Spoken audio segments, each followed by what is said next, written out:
there's like so many possibilities what you can do with like regional forms and regional evolutions. It's so freaking cool. And that's why today I, Primitiva, will be creating regional evolutions, and I'm very excited about this because, like, you would think that there's not much like culture going on in like the Iberian Peninsula. Well, actually, there's a lot. There is like a lot. You got Spanish culture, myths, you know, you got Portuguese, you got Cantabrian, you got Catalan, Basque. Honestly, like, there is like so much you can do with all of that, okay? And that's what I'm going to be diving into today with my very own regional evolutions that I have drawn myself on this little tablet, where you can see the trailer being played right now. So yeah, I am so excited to show you all this. So without further ado, let me introduce you all to my regional evolutions, starting with a new evolution for Octillery. From the get-go, I knew I had to continue the weapon theme that Remoraid and Octillery both had, so I looked into Spanish weapons. But I also needed to have something that would obviously be an upgrade from the tank design of Octillery. I thought about it for a second and realized how powerful the Spanish Navy was, and how big of a role it played in the past along pirates. Ships are often associated with krakens, so I went with that idea, giving its tentacles an anchor-like form, which I really think looks awesome. At first I wanted to add snail-like elements to this Pokemon. The reason why is because, well, Remoraid and Octillery look so different, so I thought that this evolution must do the same as well. But it just ended up being way too cluttered and confusing. I also realized that a warship would be even better than a regular ship. The ultimate weapon on the seas, hence the cannon on its face, which resembles an artillery on the front of a warship. And also with the 3 holes, it kind of resembles 2 nose holes and a mouth. The warship idea somehow got cluttered with a submarine look? Yeah, okay, honestly, a bit silly. I thought that the idea of an underwater ship submarine with a big old light would have been cool, but actually, it just looked way too weird and not at all distinctive. So the weird snail and submarine traits were removed, and a metallic shell that resembles a boat remained. I also used the Nautilus as an inspiration, along with various ammonites. So it's not just Octillery hiding inside of a shell. When this Pokemon defends itself or when it's sleeping, it curls up inside. Think of something like Cloyster. The flag-like protrusion at the top of its head is also the top of a Nautilus's thingy flap. It's this flap that Nautiluses have on the top of their heads. So again, when this Pokemon goes into its shell, the flap closes along with it. Much later, I also toyed around with the eye shapes until I decided on the current one, which was recommended by someone, since this eye shape fits in much more naturally with the Pokemon line. The color scheme was actually not that hard at all, because I just combined the traits of Octillery and Remoraid, with the shell being the color of Remoraid and the inside being Octillery. Before finishing it, I felt it looked a bit weird with seemingly 4 tentacles, so I added 4 more tentacles at the back, which ended up resembling a rudder, you know, like the back of a ship, that it can use to propel itself forward even faster. I was originally thinking of making this evolution, and the whole line by the way, Poison and Steel, which is a really cool typing that just hasn't been done yet. You know, throw some blue ringed octopus in there, make Remoraid some type of torpedo, which would make sense with the early submarine idea, but then I decided, nah, let's just go with a water type. Oh, and Steel too, cause you know, it's a boat, it's a warship, plus makes the most sense considering the weapons theme as well. You know, I'm kind of surprised that Octillery isn't a Steel type, because like, yeah, obviously they couldn't have a tank Pokemon or like a gun Pokemon with Remoraid. I feel like they could have just given it a Steel type to give it more of a homage to that, but whatever. So this is just a regular old evolution that only happens in this region. Think Ursaluna from Legends Arceus, which I'm actually really happy that like happened, because now we don't have to have regional forms to justify a new evolution. This evolution takes place exclusively in the new region because of, well, I don't know, let's just say the water, or competition. Something simple that makes sense. Ammonot, the battleship Pokemon. Only Octillery of this region can evolve into Ammonot. In the past, these Pokemon weren't so common, but due to human intervention, they are currently booming in the wild, though that can prove dangerous to other Pokemon living around them. Okay, so the lore of this Pokemon is kind of dark, so what I had in mind is that Octillery were evolved into Ammonot by humans in the past to serve as weapons. Like, we know Pokemon were used as weapons in the past, and I can definitely see Ammonite being used as one as well, but then eventually the fighting just stopped, and well, a lot of these Pokemon still existed, so they were just released, which ended up exploding their populations, but having a negative effect on the environment. Usually when humans have a negative effect on the environment, it's because they're hunting a Pokemon to extinction, but it's never explored how a Pokemon booming in, its population could actually have a negative effect on those around it. So I thought that would be a really cool topic to explore. Their evolution method in the wild is, well, okay, in lore, only some Octillery evolve into Ammonite, depending on their genetics. So if a lot of their evolutions got released, the genes that make that evolution also become much more common. In-game, you just evolve it within a certain area by level up. Let's just say level 40, sure. Its stats are pretty much Octillery, but buffed up to the max. So Octillery has pretty well-rounded stats, 105 attack, 105 special attack, so Ammonite just has both of those mainly buffed. It's got some more HP, got some more special attack, got some more attack. If it wants to do heavy special attack damage, it can do so by just blasting water, or if it wants to do physical attacks hard, it can just hit you with those hard anchor-like tentacles.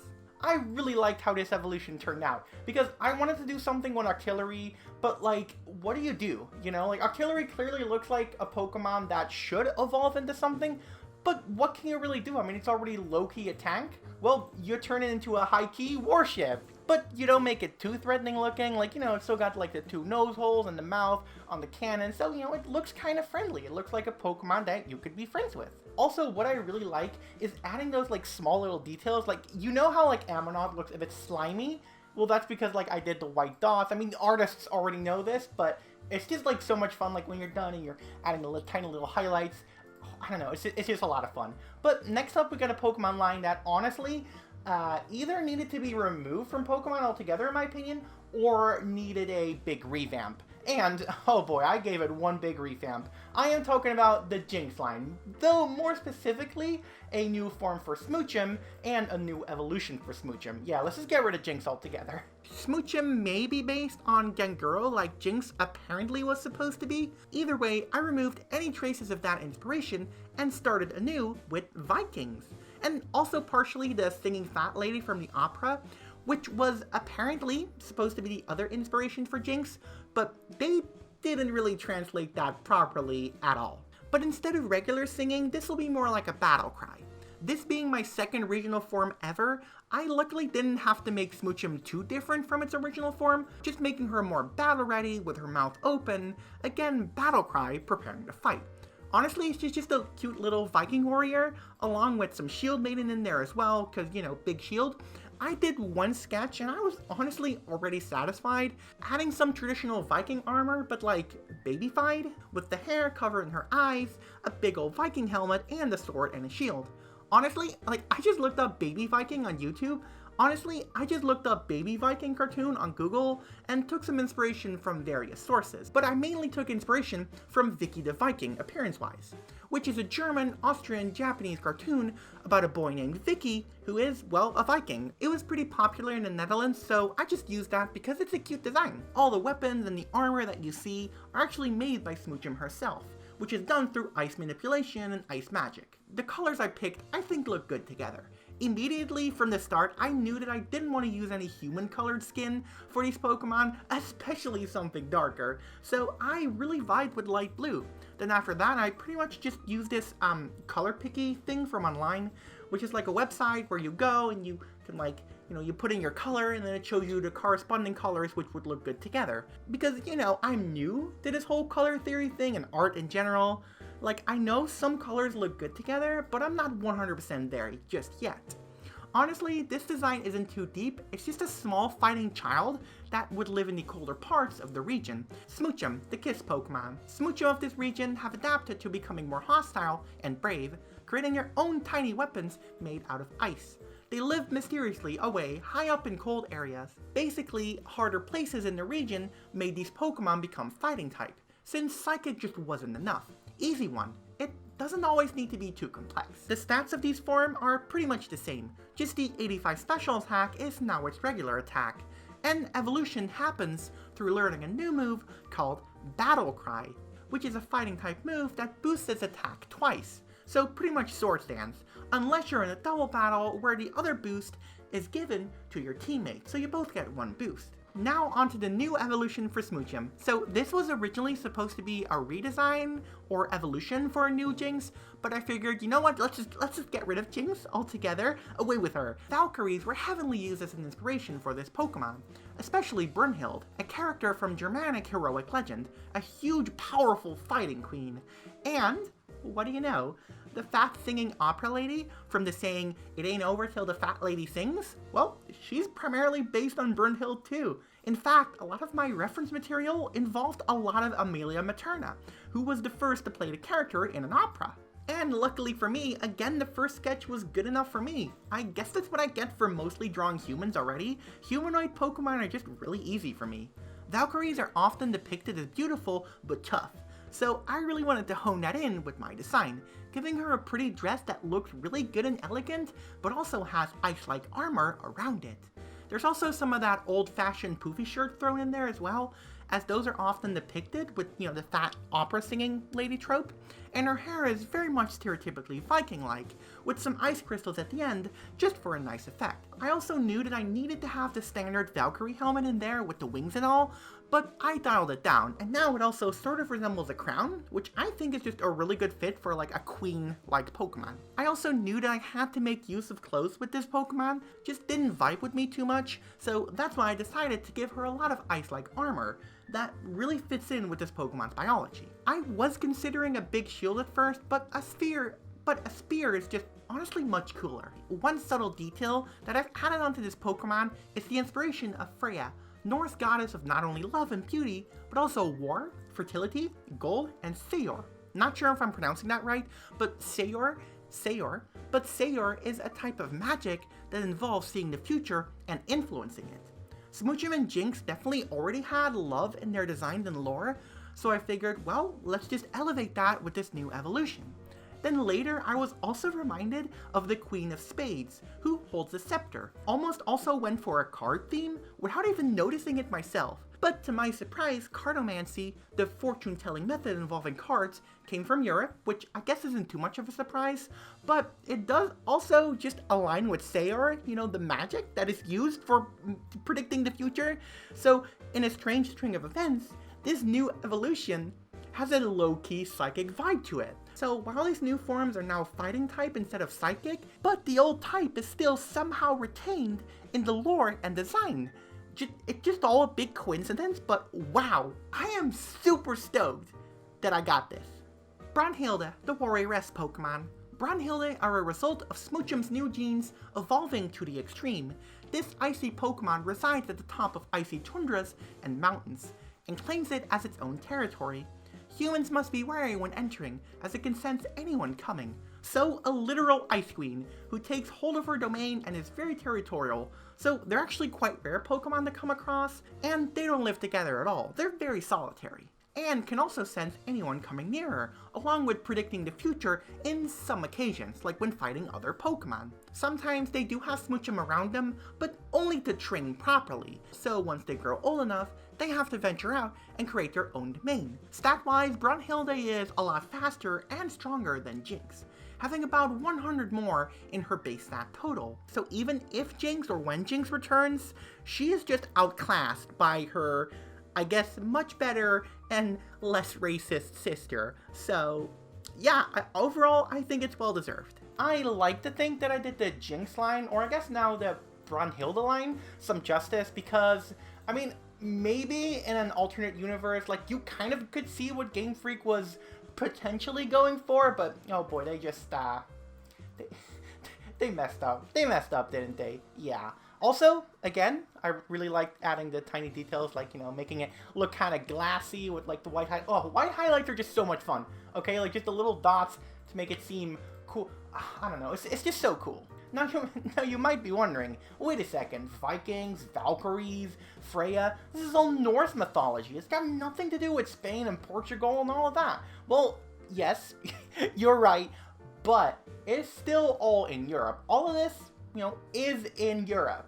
Because I feel like not every Pokemon, like, needs to be distinctively Spanish, Portuguese, Basque, whatever. I think most of them do need to be, especially the important ones. So the reason that I did this is because I really do think that this region is probably the last European region we're gonna see for a while. Or at least I hope so. Like, I would love to see a region in Africa, or like South America, or another one in Asia. Like, that would be really cool, like Korea or something like that, or India, you know, like we were expecting was gonna happen. So I really just took the chance to do something with, you know, the original Jinx line, and I just figured that this would be the best time to do it. Otherwise, it'll, I don't know, I feel like it'll probably never be as good as the time. I mean, unless we get like a region in Germany, but I hope that's like Gen 13 or something. Just leave Europe alone for a bit, Game Freak, come on. Alright, lastly is a Pokemon that is not necessarily forgettable as it's in Gen 2, but it's not as memorable as, like, let's say Typhlosion or Skarmory or Noctowl. I am talking about Sunflora. Now, Sunflora is actually a really cute Pokemon. I think it's really cute, and Sunkern is adorable, but I mean, like, what's going on with them? They're sunflowers. Yeah, that's it. They're just sunflowers. I mean, it's not to say, like, Game Freak can never do, like, simple designs, but I feel nowadays Pokemon gotta have a little bit more lore behind them than just, oh, random object, random, like, animal, plant, whatever. So what I'm gonna do is I'm gonna give Sunflora a well-deserved regional evolution so it can finally take a bit of the spotlight for itself. Or rather, become the spotlight. Or rather, become the sunlight. Let's go. So this idea was literally in my last video, but I felt with my Sprigatito evolution, it wasn't like, it was just a silly thing I added to make it seem more Spanish, nothing more. So again, everyone, meet the Egusquilore, or Flower of the Sun. This is a flower from Basque culture that represents the sun and protects those who hold it against all types of evil that comes out during the night. So the legend goes as follows. In the past, darkness dominated the world, and in the dark there were monsters and evils that man could not fight. So they had to hide in caves as their only option. Then man asked Amalur, Mother Earth in Basque culture, for help, to which she replied and created an element of light, Alargi, the moon. The moon helped for a bit, but eventually the creatures in the dark just got used to it. Amalur then created another light, Eguski, the sun. But during the night, creatures could still hurt them, so Amalur finally created the Egusquilore, a flower of beauty that scared away the creatures at night, thinking that it was the sun rising. This Basque legend was very impactful, and people put these flowers on their door at night to protect them. And well, I mean, flower of the sun? Sunflower?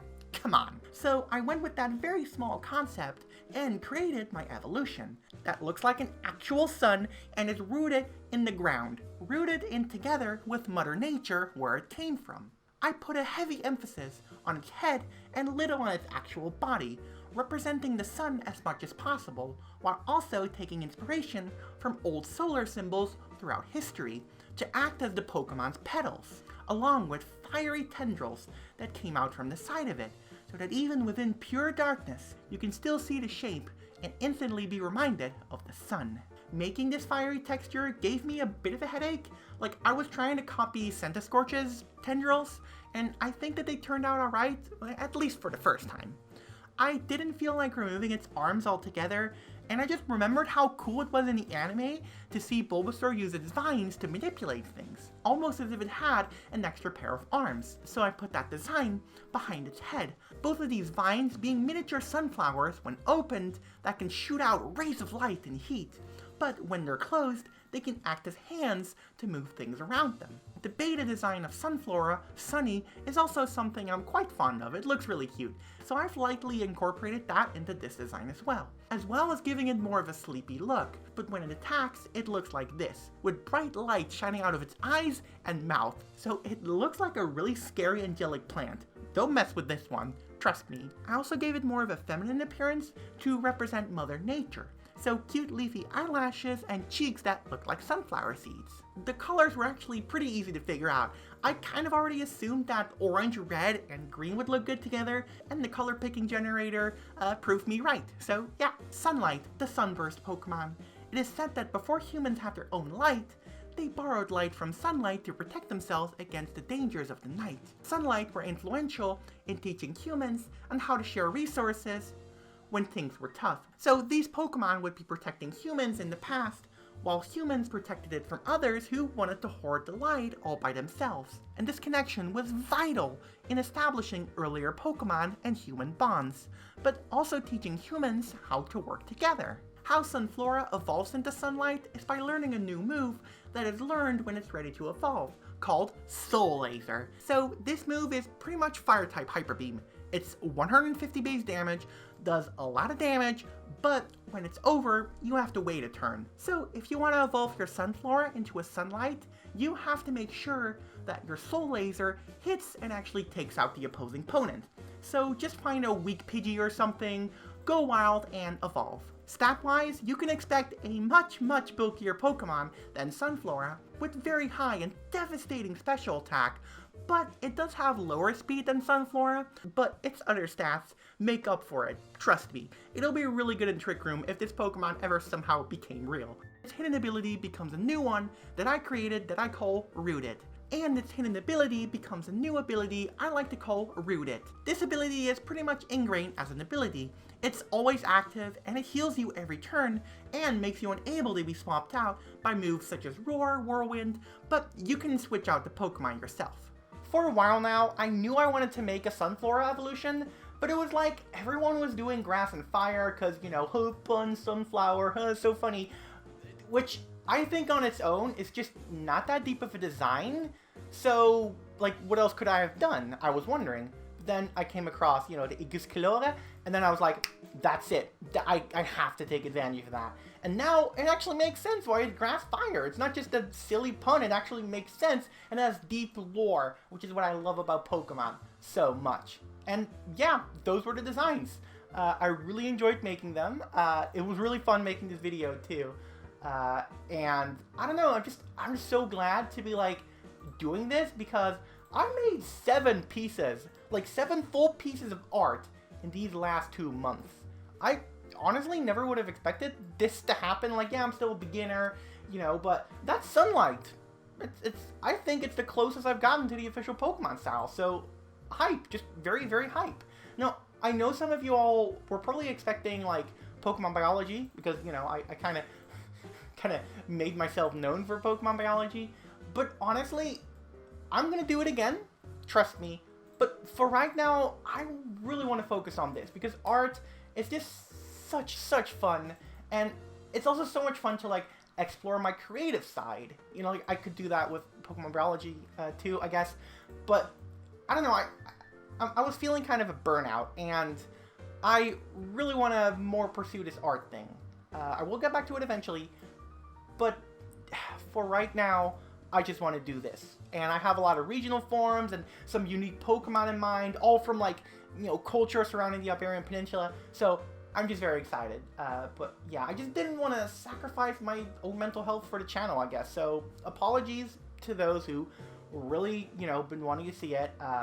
But I do hope that you still enjoyed this video nonetheless. And tell me which Pokemon was your favorite. Please, just let me know. I'm really excited to share my work.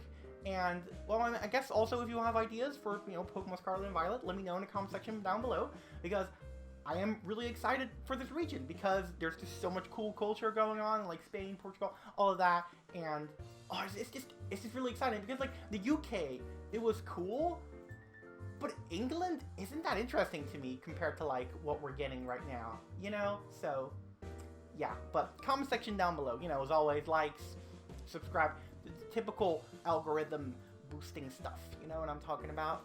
Alright, and now I'm leaving, but before I go, I want to give out a massive shout out to my lecture patrons. Like, honestly, it's so amazing that you guys are still there, like, thank you so much. Like, I know the channel is changing so much, but, thank you, Michael Piccirilli and Ty Burns. Y'all are just really cool. Thank you so much. And, with that being said, why did I sound like Mario there for a second? Like, thank you so much. Okay, anyway. With that being said, I hope y'all have a good day, night, or morning, and as always, take care.